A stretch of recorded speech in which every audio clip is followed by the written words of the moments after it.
Hello students, welcome to study our channel. आज के online class में आप सभी का स्वागत है। आज हम पढ़ रहे हैं क्लास 12 की पॉलिटिकल साइंस का चैप्टर नंबर 6। क्लियर? आज हम पढ़ेंगे चैप्टर नंबर 6 और चैप्टर नंबर 6 है हमारा पॉलिटिकल कल्चर से रिलेटेड। ठीक है, आज का हमारा चैप्टर का जो हेडिंग है वो क्या है? Political culture. तो इस चैप्टर में हम क्या पढ़ने जा रहे हैं? तो we are going to study, ठीक है, which topics we are going to cover in this lecture. We are going to cover, सबसे पहले हम पढ़ेंगे what is the meaning of social culture. Culture होता क्या है? ठीक है, सबसे पहले हम ये देखेंगे। उसके बाद हम देखेंगे कि what is the meaning of political culture, कि पॉलिटिकल कल्चर का क्या मीनिंग है और उसको अलग अलग जो पॉलिटिकल थिंकर्स हैं उन्होंने अपने डेफिनेशन के थ्रू कैसे इसे डिफाइन किया है। फिर हम देखेंगे कि डेफिनेशन कुछ पॉलिटिकल थिंकर्स की regarding the concept political culture. उसके बाद से कौन कौन से कंपोनेंट्स हैं जिनकी स्टडी की जाती है in the political culture and determinants of political culture, कि कौन कौन से डिटर्मिनेंट्स हैं, कौन कौन से कंपोनेंट्स हैं जो किसी भी कंट्री या किसी भी स्टेट या किसी भी नेशन की पॉलिटिकल कल्चर को डिफाइन करते हैं, डिटरमाइन करते हैं, उसको इस्टेब्लिश करते हैं। क्लियर? तो these are the topic which we are going to cover in this lecture. तो let us start the lecture. First of all, what do you mean by culture? Culture से हम क्या समझते हैं? जैसे हमारी सोसाइटी, ठीक है, तो हमारी सोसाइटी में जितने भी लोग रहते हैं उन सब में क्या है? एक ग्रुपिंग है, एक कॉम्बिनेशन है, एक बॉन्डिंग है। और ये बॉन्डिंग क्यों है? क्योंकि हमारी सोसाइटी के जितने भी लोग हैं उनकी एक सेम क्या है? लाइफ स्टाइल है। क्लियर? फिर सेम काइंड ऑफ ट्रेडिशन है, सेम वैल्यूज़ में बिलीव करते हैं, ठीक है, सेम काइंड ऑफ बिलीव्स है, मत है, विश्वास, सेम टाइप ऑफ फेस्टिवल्स हैं, same type of living of styles है, ठीक है, फूड है, हमारा ऑक्यूपेशन है, लाइवलीहुड है। यानी किसी भी सोसाइटी में जब लोग रहते हैं और उनका जो भी लाइफ स्टाइल है, उनका फेथ है, बिलीफ है, ट्रेडिशन है, सब कुछ सेम होता है, तो उसी को क्या कहते हैं? उसको कहते हैं कल्चर। यानी उस जगह का ये कल्चर है, ये संस्कृति है। ठीक है, यानी किसी भी सोसाइटी का जो सिस्टम होता है, जिस सिस्टम के बिहाफ पे जितने भी लोग उस सोसाइटी को बिलोंग करते हैं वो उन सारे रूल्स रेगुलेशन को फॉलो करते हैं। ठीक है, तो that is known as the social culture, कि उस सोसाइटी का कल्चर ऐसा है। ठीक है, फिर जब हम पॉलिटिकल कल्चर की बात करते हैं तो इस सोसाइटी का जो पॉलिटिकल सिस्टम है, ठीक है, इस सोसाइटी में क्या होगा? एक पॉलिटिकल सिस्टम होगा जिस बिहाफ पे ये सोसाइटी के सारे जो लोग हैं वो गवर्न होते हैं, या एडमिनिस्ट्रेशन इसमें मैनेजमेंट होता है। तो इस पर्टिकुलर सोसाइटी में पॉलिटिकल सिस्टम से रिगार्डिंग जो कल्चर है, ठीक है, तो वो क्या कहलाएगा? Political culture. यानी जो पॉलिटिकल कल्चर है वो इसके सोशल कल्चर का क्या है? एक पार्ट है। सोशल कल्चर बहुत ही ब्रॉड कॉन्सेप्ट है और पॉलिटिकल जो कल्चर है वो इस सोशल कल्चर का क्या है? एक पार्ट है। Clear? Now we see what is the meaning of political culture. तो पॉलिटिकल कल्चर एक सोशियोलॉजिकल कॉन्सेप्ट है, यानी एक सोशल कल्चर का एक कॉन्सेप्ट है, उसका एक पार्ट है। ठीक है, क्या होता है political culture? It is a combination of attitudes, faith, reaction and expectation of A member of A political system. जैसे एक सोसाइटी है, ठीक है, सोसाइटी में लोग हैं, उनका एक कल्चर है, उनका एक ट्रेडिशन है, ठीक है, और उनका एक पॉलिटिकल सिस्टम है। जैसे हम इंडिया की बात करें तो इंडिया का पॉलिटिकल सिस्टम कैसा है? डेमोक्रेटिक है। क्लियर? तो डेमोक्रेटिक फॉर्म में अभी डेमोक्रेटिक है, पर जब हम इंडिपेंडेंस हमें नहीं मिला था तो उस समय हमारा जो पॉलिटिकल सिस्टम था वो कैसा था? मोनार्की था। ठीक है, मोनार्की था, राजतंत्र था हमारे पास। ठीक है, तो वो पॉलिटिकल सिस्टम मोनार्की था। तो इसको ऐसे समझते हैं कि जब वो हमारा जो पॉलिटिकल सिस्टम था तो पॉलिटिकल सिस्टम के रिगार्डिंग जितने भी सोसाइटी के जो लोग थे, हम जो पब्लिक है, उन हमारा एटीट्यूड कैसा है, हमारा फेथ कैसा है, हमारा रिएक्शन कैसा है, हमारी उस पर्टिकुलर पॉलिटिकल सिस्टम से एक्सपेक्टेशन कैसी है। ठीक है, तो ये सारा जो कॉम्बिनेशन ऑफ एटीट्यूड है ये क्या कहलाता है? It is known as political culture, कि यहाँ का पॉलिटिकल कल्चर कैसा है? डेमोक्रेटिक फॉर्म में। यदि पाकिस्तान की बात करें तो पाकिस्तान का जो पॉलिटिकल कल्चर है वो कैसा है? वो एंटी डेमोक्रेटिक है, यानी हमेशा उनमें ऐसी एक्टिविटीज़ वहाँ के पॉलिटिकल सिस्टम में देखी जाती है जो एंटी डेमोक्रेटिक होती है, यानी डेमोक्रेटिक के फेवर में नहीं होती है। क्लियर? तो पॉलिटिकल जो कल्चर है it is a part of general culture, यानी जो सोशल कल्चर कह रहे हैं उसका ये क्या है? एक पार्ट है। क्लियर? इसका एक पार्ट ही है। क्लियर? यानी जो सोशल कल्चर है वो बहुत ही ब्रॉड कॉन्सेप्ट है और पॉलिटिकल कल्चर उसका एक पार्ट है। सोशल कल्चर पूरा का पूरा है और इस सोशल कल्चर में जो पॉलिटिकल सिस्टम है उस पॉलिटिकल सिस्टम का एक पार्ट है पॉलिटिकल कल्चर। पॉलिटिकल कल्चर किसी भी सोसाइटी, किसी भी नेशन, किसी भी कंट्री का कैसा है?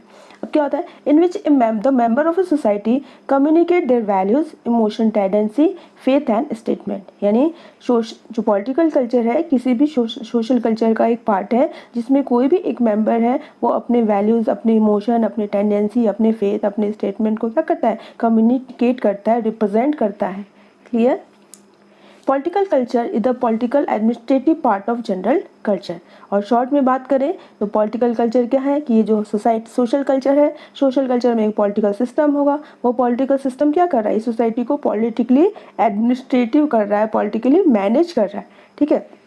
तो ये जो पॉलिटिकली एडमिनिस्ट्रेटिव पार्ट है इसी को हम क्या कहते हैं, पॉलिटिकल कल्चर कहते हैं, क्योंकि ये एडमिनिस्ट्रेटिव पार्ट है वही तो बता रहा है कि पर्टिकुलर किसी भी नेशन या किसी भी कंट्री में किस तरह का पॉलिटिकल कल्चर है, किस तरह का पॉलिटिकल सिस्टम है, किस तरह से लोग वहाँ पे एडमिनिस्ट्रेटर होना पसंद करते हैं। जैसे इंडिया की बात करें तो डेमोक्रेटिक फॉर्म ऑफ गवर्नमेंट है, यानी यहाँ के जो लोग हैं वहाँ का पॉलिटिकल सिस्टम कैसा है, डेमोक्रेटिक है। ज़्यादातर लोगों को डेमोक्रेसी में क्या है, बिलीफ है, वोट देने जाते हैं, ठीक है।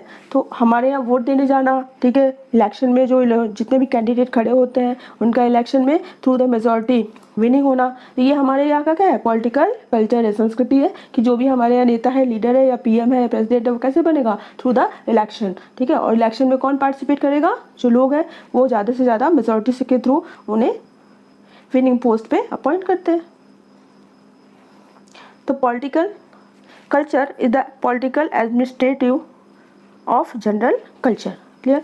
अब देखते हैं, अब पॉलिटिकल एडमिनिस्ट्रेटिव किसका पार्ट है, जनरल कल्चर का। यानी सबसे पहले बात करेंगे सोशल कल्चर है, सोशल कल्चर को ही हम जनरल कल्चर कह रहे हैं, यानी एक सोसाइटी का पर्टिकुलर एक कल्चर है, और उस कल्चर का क्या है, पॉलिटिकल एडमिनिस्ट्रेटिव पार्ट है, और ये पॉलिटिकल एडमिनिस्ट्रेटिव पार्ट ही क्या कहलाएगा, पॉलिटिकल कल्चर।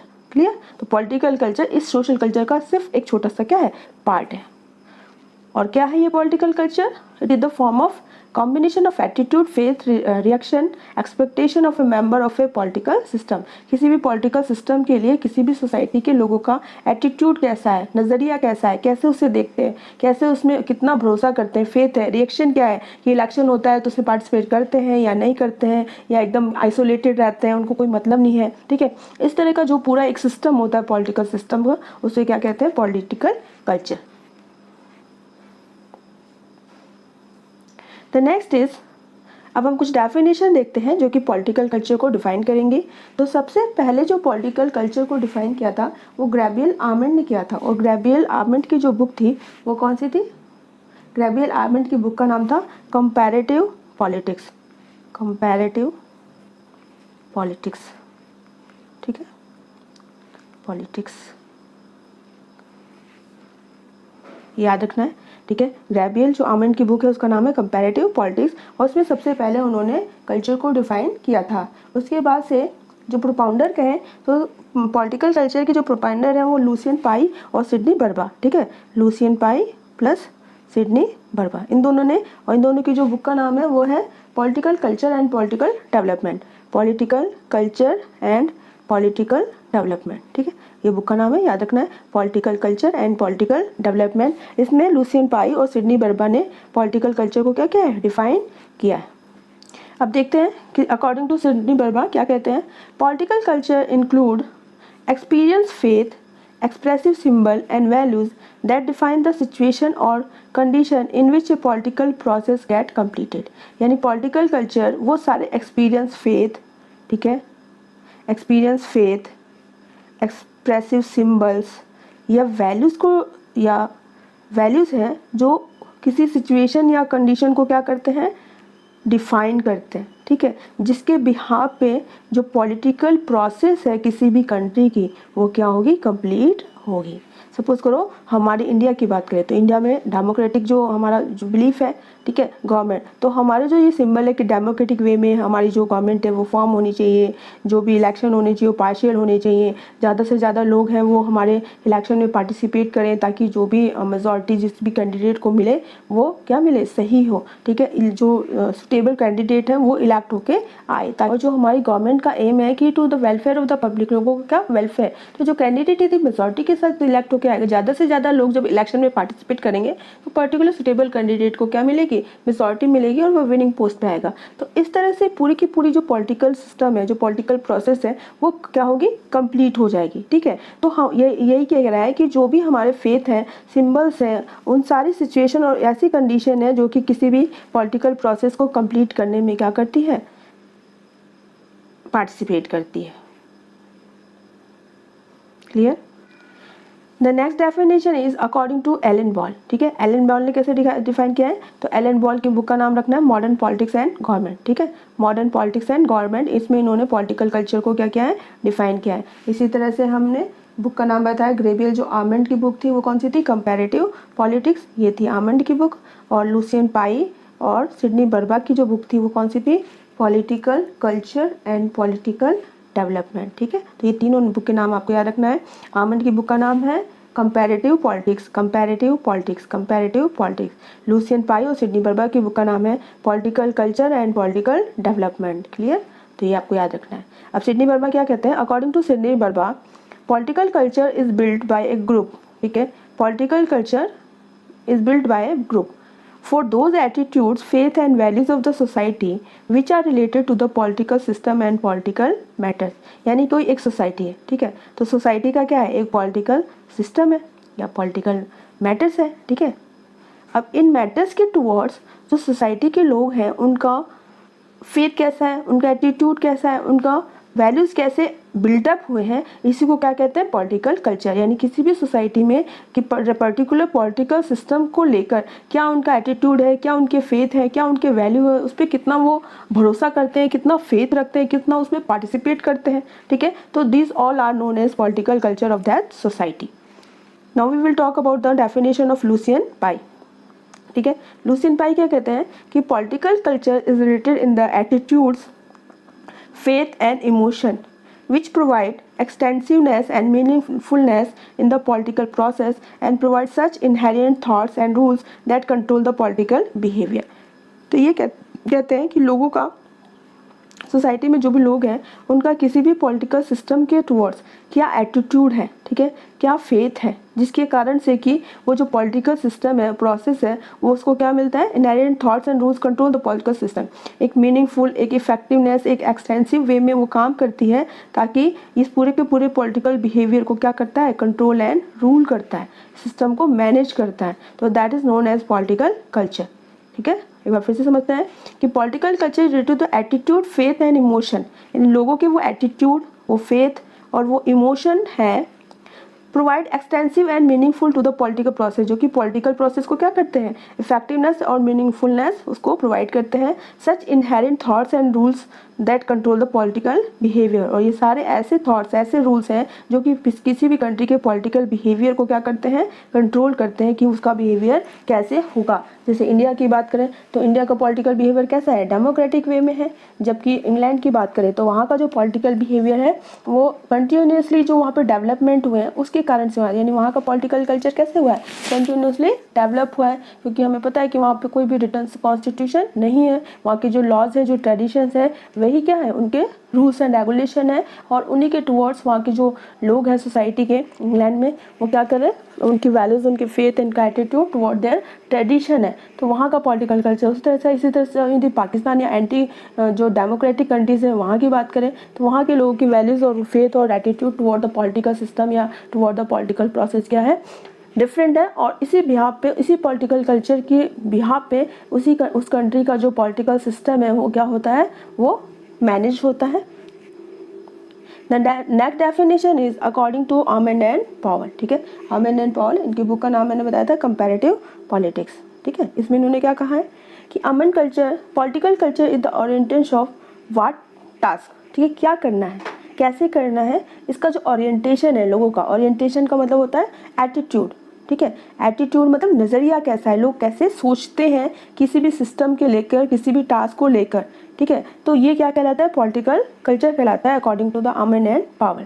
और आमंड एंड पावल ही पहले ऐसे स्कॉलर्स थे जिन्होंने 1956 में पॉलिटिकल कल्चर को क्या किया था, डिफाइन किया था in the developing countries.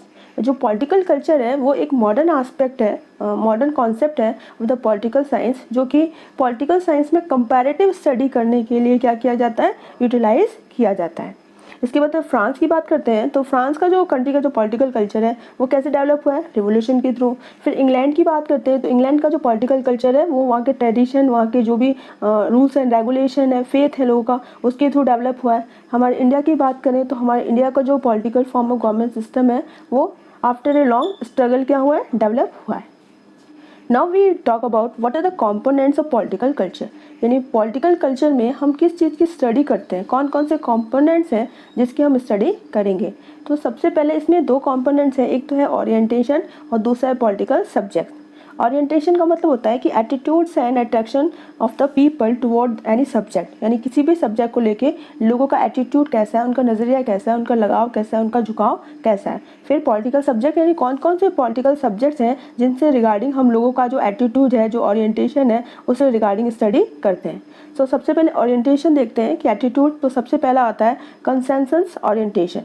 Consensus orientation में क्या है, ये आमंड एंड पावेल ने कहा था कि कोई भी कंट्री है, कोई भी नेशन है, वहाँ के लोगों को नॉलेज कितनी है पर्टिकुलर किसी भी पॉलिटिकल सिस्टम की, यानी जैसे कि इंडिया है तो इंडिया का जो पॉलिटिकल सिस्टम है वो कैसा है, डेमोक्रेटिक है। तो डेमोक्रेटिक, तो हमारा जो यहाँ का जो हम लोग हैं, हम लोग का अपनी डेमोक्रेटिक कंट्री के रिगार्डिंग, हमारा पॉलिटिकल सिस्टम के रिगार्डिंग हमारा एटीट्यूड कैसा है, हमारा अट्रैक्शन कैसा है, हम ज़्यादा से ज़्यादा इसमें पार्टिसिपेट करते हैं कि नहीं, इसकी नॉलेज रखते हैं कि नहीं, ठीक है। तो ये जो हमारी अवेयरनेस है, ये क्या कहलाएगी, कंसेंसस ओरिएंटेशन। क्लियर कि हम कितने ज़्यादा कंसाइज हैं रिगार्डिंग और पॉलिटिकल सिस्टम। कैसे कि जब भी इलेक्शन होता है तो इलेक्शन के time most of the people क्या करते हैं कि कौन सा कैंडिडेट कहाँ से क्या इलेक्ट होके आएगा, कौन सा कैंडिडेट वहाँ पे खड़ा हुआ है, किसको विनिंग करना है, किसको जिताना है, किसको ज़्यादा वोट देना है। तो ये सारा डिस्कशन होता है बिफोर द इलेक्शन हमारे इंडिया में। तो ये क्या दिखाता है कि हम जो इंडियंस हैं हमारे पॉलिटिकल सिस्टम के रिगार्डिंग हम क्या है, हम कंसेंसस है, हमारा एक उसके प्रति अट्रैक्शन है, हम उसमें ज़्यादा से ज़्यादा क्या करते हैं, पार्टिसिपेट करते हैं। Second orientation is emotional orientation. और इमोशनल ओरिएंटेशन क्या है कि हमारे जो भी पॉलिटिकल सिस्टम है उसके जो भी बिलीव्स हैं, इमोशन कैसे हैं लोगों का, ठीक है, लोगों का हमारा अपने किसी भी कंट्री के पॉलिटिकल सिस्टम के टुवर्ड्स क्या बिलीफ है, क्या इमोशन है, तो इसका मतलब होता है इमोशनल ओरिएंटेशन। और इसकी स्टडी की जाती है under the components of political culture. Next evaluative orientation. Evaluative orientation का मतलब ये है कि कोई भी पॉलिटिकल सिस्टम है उसमें what is right, what is wrong, क्या सही है, क्या गलत है, ठीक है, क्या किसी भी कंट्री के लिए सही है, गलत है, उसको इवैल्यूएट करना, उसके बारे में एनालिसिस करना, ठीक है। तो this is also a component of political culture. अब बात करेंगे कि इस ओरिएंटेशन के बिहाफ पे कौन से सब्जेक्ट है जिनकी स्टडी की जानी है अंडर द पॉलिटिकल कल्चर। तो सबसे पहले हम बात करेंगे पॉलिटिकल सिस्टम कैसा है किसी भी कंट्री का, ठीक है, कि डेमोक्रेटिक है, नॉन डेमोक्रेटिक है, मोनार्की है, डिक्टेटरशिप है, what is the type of political system. फिर पॉलिटिकल स्ट्रक्चर कैसा है, यानी कैसे लोग इलेक्ट होते हैं, कैसे पार्टिसिपेट करते हैं, कैसे गवर्नमेंट फॉर्म होती है, कैसे काम करती है, कहाँ से उन्हें पावर प्रोवाइड की गई है, ठीक है, इस तरह से। फिर what are the problems and policies of political system, किसी भी पॉलिटिकल सिस्टम के प्रॉब्लम्स क्या है, पॉलिसीज क्या है, ठीक है, इसकी स्टडी की जाती है। And individual as political agent, की एक इंडिविजुअल है जो सिटीजन है वो पॉलिटिकल एजेंट के फॉर्म में कैसे उसमें पार्टिसिपेट करता है, उसका क्या इम्पैक्ट है, क्या इन्फ्लुएंस है किसी भी पॉलिटिकल कल्चर में या पॉलिटिकल सिस्टम में। तो these all are the components of political culture according to the Almond and Powell, ठीक है, आमंड एंड पावेल। और उनका बुक का नाम क्या है, बुक का नाम है कंपैरेटिव पॉलिटिक्स, ठीक है, ये हमें याद रखना है। तो स्टूडेंट्स ये था आज का हमारा topic regarding the political culture. I hope आपको ये लेक्चर पसंद आएगा। तो if you like the video please like share and subscribe. तो मिलते हैं हमारी नेक्स्ट ऑनलाइन क्लास में एक नए टॉपिक के साथ। Thank you very much.